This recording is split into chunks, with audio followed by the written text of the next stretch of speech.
How do you know things? How do you know that something is true or something is false? That's what I'd like to discuss in this video. Now, for you nerds out there, this is called epistemology, the study of knowledge, how you know things. I am not a philosopher. I'm not trained as a philosopher. I just know enough to be kind of dangerous. In fact, I find philosophy pretty boring, to be honest. I'm more of an arts guy, to be honest, music guy.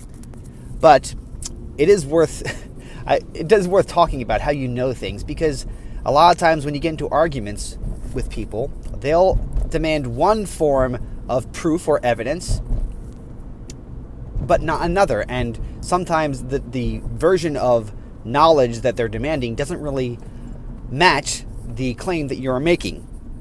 So let's talk a little bit how you know things, how you know knowledge. I'm going to give a couple of statements that I know are true. 2 + 2 = 4. My kids are cute. Beethoven's Ninth Symphony is beautiful and one of the greatest works of music ever written down. And I love my wife. Okay, now, if you were to ask me the question, how do I know each of those things? I would have to give very, very different answers, and I couldn't prove all of them to you definitively. Does that mean that they're not true, or that I am lying to you or lying to myself?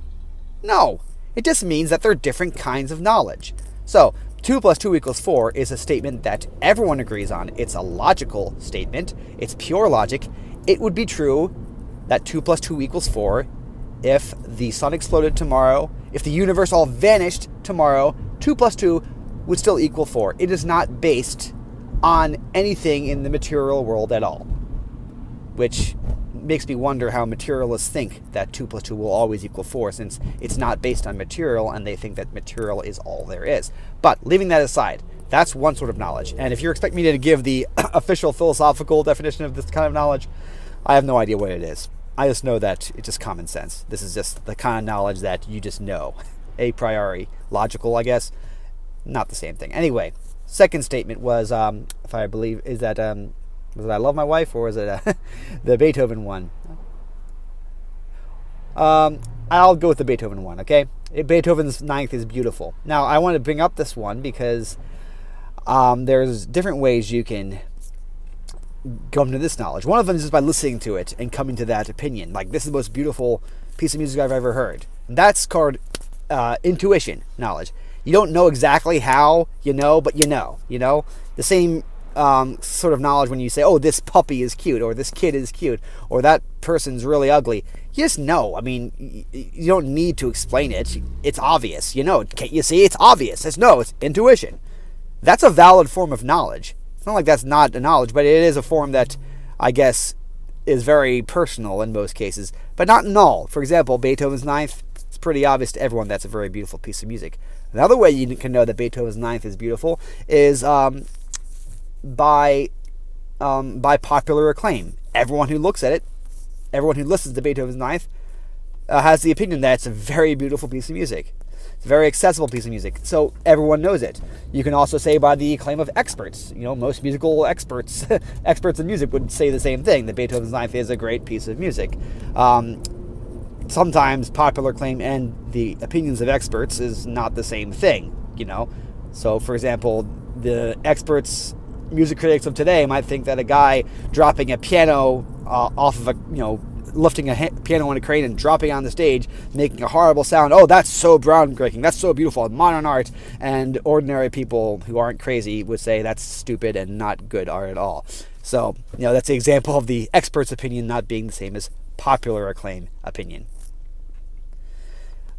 Finally, there is the question of, I love my wife. Now, if you were to ask me for evidence of this claim, I would probably be rude to you because it's a very personal question. But if you were really pressing me, I suppose I could say, I love my wife because of this and that and this. Like, I married her. I know that she loves me back. She's given birth to my children. She makes us dinner every night. And in my turn, I work and provide all my money to her. We've gotten married. We've pledged ourselves to each other for the rest of our lives. And so on and so forth. Those are all personal witnesses. Personal witness, okay? So, of course, you could say, I'm lying. You could just say, you're a liar, I don't believe anything. You could be skeptical of those claims if you wanted to, but it wouldn't be very productive. I mean, and it also wouldn't be very reasonable, because there's no reason to think that I'm lying. Why would I lie to you, a stranger on the internet, about these things? What would it benefit me? And that's not how human beings work, So there's different kinds of knowledge. Now, when you are having an argument and you say the phrase, prove your claim with evidence, unless you're talking about 2 + 2 = 4, or unless you're talking about, I don't know, a scientific question, like if I said, an engine is run on gasoline and nitrogen, and you said, prove that claim, and I wouldn't be able to, because an engine is run on gasoline and oxygen, I suppose. I wouldn't be able to prove that claim. And you could prove that my evidence was false by appealing to science. If you think that science is the only way to know things, well, that's just kind of a crazy position to take. Science doesn't know a lot of things, and furthermore, the things that I think are really the most important questions in life, science has nothing whatsoever to say. Now, we all love science. Science is great, but it's not the only way to know things. Duh. I mean, first of all, you can't even prove that 2 + 2 = 4 with science. Well, or put it this way, you don't need science to prove that 2 + 2 = 4. And second of all, science can tell you one thing, and one thing only: the way physical things behave. That is not the most important question in the world, okay? I mean, beauty, love, the meaning of life, those aren't scientific questions. They just aren't. And if you try to find answers to those with scientific questions, there's something skewed in your reasoning. Something's gone wrong with your brain. Why are you doing this? That's how I would react to that question. It's like if you ask for scientific proof that I love my wife, or scientific proof that Beethoven's Ninth is the most beautiful piece of music ever made, or scientific proof that bunnies are cute, I would say, why are you asking that? It's just dumb. It's like saying what color is sweet, or what does orange sound like? It's just like something's wrong with your brain. Why are you saying those things? Epistemology means that there's different ways of knowledge. If you get those ways mixed up, it leads to just a lack of clarity of thought, leads to this vast confusion, and also it allows somebody, not just you, to be deceptive in their reasoning, to say, oh, you can't prove that with science, so therefore I'm going to ignore it, when the claim I made was not even a scientific claim. All right? Now, of course, I'm going to have to bring up the subject of God's existence. I have to, okay? All right? Now, there's one thing that you should know about the concept of God. Forget whether God exists or not. Just the idea of God. When people say the word God, this is what they mean by the word God. And when I say people, I mean monotheist, okay? Not some crazy pagans, and no, not even Hindus. It would be unfair to call Hindus polytheists. That's not what they are. But what I mean, when people say God, they mean someone who created the world, who is outside of time and space, who is bigger than time and space and not confined by it. And when you're talking about an idea like that, saying, prove by science that God exists, it's like saying that prove by science that you love your wife, or prove by science that bunnies are cute. You're asking a scientific proof for a question that is not scientific. Does that make sense to you? Do you understand that? Okay? So stop doing it. Stop asking for scientific proof of God's existence. Now, you can see the effects of God in the scientific world. Of course you can. The scientific world. I mean the physical world, of course. But that doesn't mean that you're going to prove God's existence through science. You can't. You can't prove a lot of things through science. It's not a big deal. Who cares? Science is to prove that, what the reactions of hydrogen and helium are together, or that nitrogen is not flammable and oxygen is. It doesn't prove that you love your wife, or that bunnies are cute, or that Beethoven's Ninth is beautiful, or that God exists. That's not a scientific question. Now, there are some things that you can know through different ways. In fact, I think that the question of God's existence is a very unique question, because you could probably get knowledge of it through many different ways of knowledge. You can through the many different channels of knowledge. And that's fine.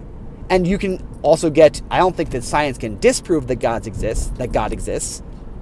And I also think that there's lots of clues in science that God exists as well. I mean, but leaving that aside, before you even talk about God's existence or not, if you're coming to the subject with this idea that the only evidence I'll accept is scientific evidence, that is a choice you are making. And I would originally, when I was thinking about this, I thought that something's wrong with your brain, but I've talked to so many atheists that I think that it's actually a choice they're actively making on this one question. No other questions. They wouldn't choose everything in their lives using only knowledge gained through science. You know why? Because it's impossible to live that way.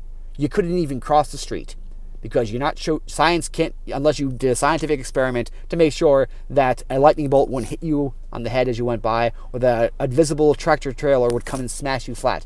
You can't prove it through science. I'm not going to make a choice then. That's silly. No one lives their lives by science. And you know what? If they did live their lives only by science, they'd be kind of a psychopath, because science doesn't tell you anything about morality either. It doesn't tell you what's right and wrong. That question is also not scientific. So I think it's actually kind of dishonest to say, I'm only going to accept scientific proof for God's existence. Because why just God's existence? Why not every question? Why are you asking it only as it is literally special pleading in this one case of this question that you don't like, or that for whatever reasons, I don't know, you don't want to deal with. For everything else, you're like, oh, I just know those things. I know that this and that. I don't need evidence. That's a stupid question. Why are you asking me that question? Scientific evidence, prove your claim. No, but for my special question about God exists, I'm going to only accept scientific evidence. Why? That's not fair. You're cheating, okay? You can't just do it that way. So, in conclusion, it's important to know what epistemology is and how we know things. And if you don't have a good grasp of this, well, just going to lead to some really sloppy thinking. If you like this video, please subscribe to my channel.